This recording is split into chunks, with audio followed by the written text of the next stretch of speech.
Сәлеметсіздер ме? Әңгімемді тыңдамас бұрын менің каналыма тіркеліп қолдап кетуді ұмытпаңыз. Алдын ала рахмет. Сырқаттанып қалып, аурухана төсегіне таңылғаныма да біраз уақыт болған. 4 қабырғаға телміріп, күні бойы бөлменің төбесіне қарап жату жалықтырған.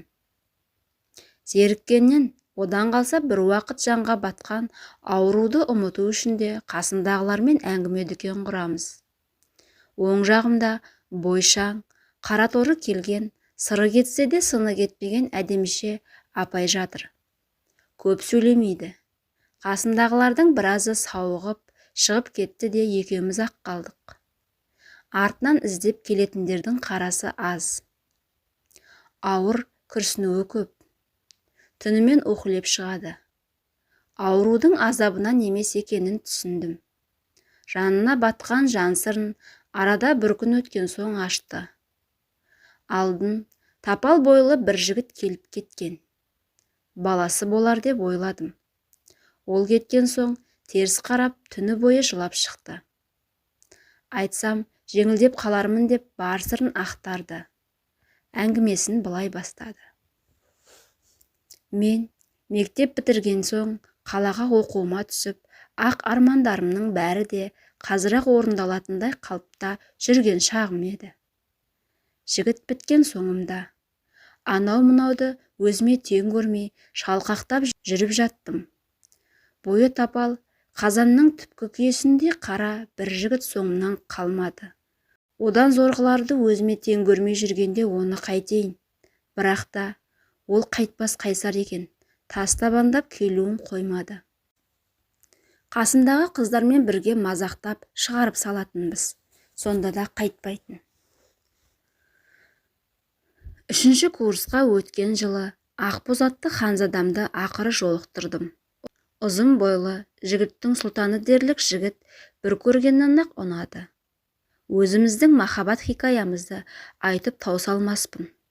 Ақыры үйленіп тындық. Алғашқы жылдары бәрі тамаша болатын.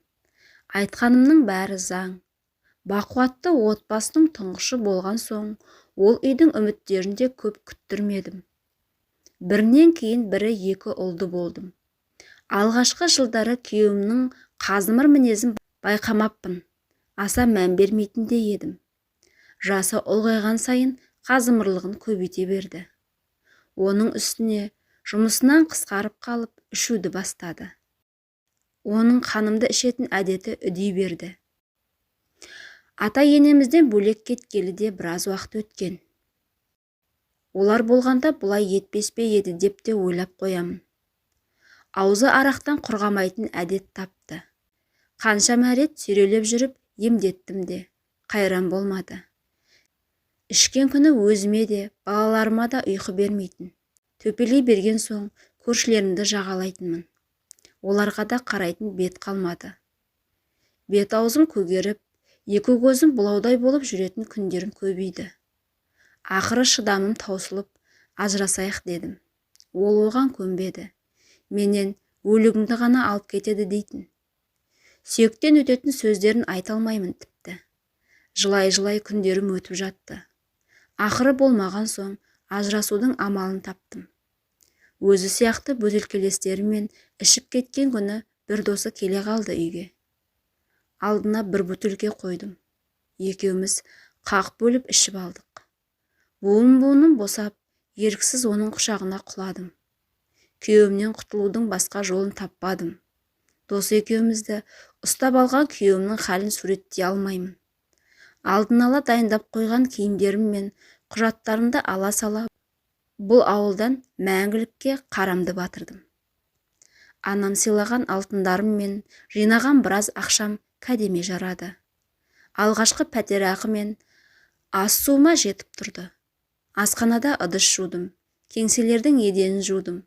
Біраз ақшаның басын құрап алған соң ажырасуға арыз беріп, балаларымды қолыма алдым. Армансыз ұйықтаған күнім сол болған шығар. Таяқтан ең бастысы сүйектен өтер сөздерден құтылдым. Атымды былғап алғаныма өкінбедім деп айта алмаймын. Бірақ қазымыр күйеуден құтылғаныма қуанғаным рас. Тыныш, бір сыдырғы күндерім өтіп жатты. Ыдыс жуатын асханам жабылып, басқа элиталы мейрамханаға ауыстым. Бастығын көргенде көзім шыға жаздады. Бұл баяғы соңымнан қалмай жүрген тапал жігіт еді. Домаланып, беті жылтырап толысып алыпты. Астында арқырап тұрған көлік, қолында бума-бума ақшасы бар. Ақырып жұмысшыларын құлша жұмсайды. Ішім өртенгендей болды. Орамалды басып тартып алып, жүргеніммен мені танып қойды. Атымды атап шақырғанда жүзін мысқыл шаршып өтті. Сол күннен кейін-ақ шай ішуге шақырды. Бардым. Қатынасымыз созылып кетті. Ақыры бір күні үйленейік деп ұсыныс тастады. Өзінің 3 баласын тастап маған үйленді. Әйелі келіп мені жұлып кетті. Амалым қайсы? Әу баста қисық жаратылған тағдырымды түзеу қолымнан келмеді. Тапқан ақшамды жырымшылап, анда тартсам анда, мында тартсам мында жеткізе алмай шаршаған кезім еді. Әрі жаспын. Әркіммен бір қылтыңдамай, орнықты еркек болса, тұрмыс құрмақты өзімде ойлап жүргенмін. Бұл таңдауда қате шықты. Қазымырлығы алғашқы күйеуімді жолда қалдырарда екен. Картопты аршыма, қабығын қырнап сал, шайды жарты қасық сал деген сөздермен миымды тесті. Ақшасы мыс-мыс болғанымен, тиынға тісін сындыратындай шығайбай болып шықты. Оған да көндіктім. Бастысы, балаларыма жақсы қарады. Ішкенімен соңына түсіп кетпейді екен. Бірақ қазымырлығында шек жоқ. Миымды қақтайды. Бұл күйеуімнен бір ұл, бір қыз таптым. Әйтеуір қарнымыз тоқ. Ешкімнің есігін жағалап жүрмегенімізге шүкіршілік ететінмін.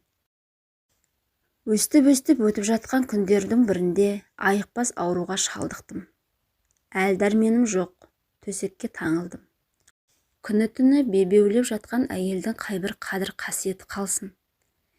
Ішіп келген күндері бетіме жапқан көрпемді көтеріп, сен әлі өлген жоқсың ба дейтін. Осы сөзін естіп, өстіп жатқанымша өлбақ қалғым келеді. Алланың аманатқа берген жанын қиюда қолынан келмейді екен. Қорқамын да. Бүгін келген балам кейінгі күйеуімнен. Өзіне ұқсаған. Ауруынан айықпаса көзін жоғалтсын деп сәлем айтып жіберіпті. Ендігі тағдырым не болмақ? Балаларымның тағдыры ше. Ақылым жетпейді. Денім сау болса, өкінбес едім. Енді не істеймін? Деп еңіреген палаталас көршімді не деп жұбатарымды білмедім.